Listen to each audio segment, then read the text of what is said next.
Hyderabad cantonment board brigadier అధ్యక్షతన సమావేశం జరిగింది. ఈ సమావేశానికి ఎంపీ ఈటెల రాజేందర్ పాల్గొన్నారు. కంటోన్మెంట్ ను అన్ని విధాలుగా ఆదర్శవంత ప్రాంతంగా తీర్చిదిద్దుతున్నట్లు ఎంపీ ఈటెల రాజేందర్ తెలిపారు. కంటోన్మెంట్ ప్రాంతంలో నీరు నిలవకుండా సివరేజ్ నాలాల పనులు చేపడతామని ఎంపీ ఈటెల రాజేందర్ అన్నారు. సీతారామపురం ఏరియాలో అనేక కాలనీలు ముంపునకు గురవుతున్నాయని అన్నారు. ఇప్పుడు ముంపు ప్రాంతాలకు శాశ్వత పరిష్కారం చేయబోతున్నామని ఆయన వెల్లడించారు. రామన్న కుంటను కూడా వాకింగ్ ట్రాక్, పచ్చని చెట్లతో ప్రజలు సేదతీరే విధంగా దాన్ని సుందరంగా తీర్చిదిద్దబోతున్నామని ఈటెల రాజేందర్ తెలిపారు.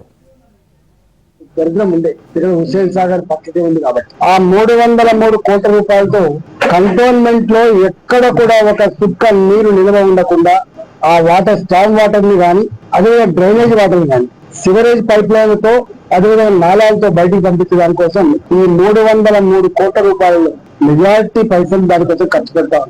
సీతారాంపురం ఏరియాలో అనేక కాలనీలు ఉంటాయి, కానీ ఎప్పుడు వరద వచ్చినా మొట్టమొదటి ముప్పు గురయ్యే ప్రాంతం. దాన్ని కూడా ఆ 10-12 కాలనీల వాసుల యొక్క ఆ ముప్పు గురయ్యేటువంటి ఏరియాను కూడా శాశ్వత పరిష్కారం కోసం దాన్ని కూడా ఇంక్లూడ్ చేసి చేయబోతున్నాం.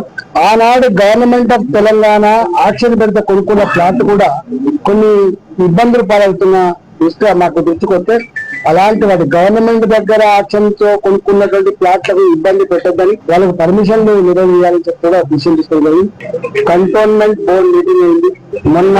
ఏ రాజీవ్ రహదారి గాని అదేవిధంగా నాగ్పూర్ హైవే గాని ఆ ఫ్లైఓవర్ల కింద పోయినటువంటి భూముల డబ్బు రాష్ట్ర ప్రభుత్వం జమ చేసిన తర్వాత ఈ కంటోన్మెంట్ ఏరియాలో అతి ఎక్కువ ప్రాంతాలు వరదకు ముంపు గురై ఎప్పుడు పెద్ద వర్షాలు వచ్చినా కూడా ఇళ్ల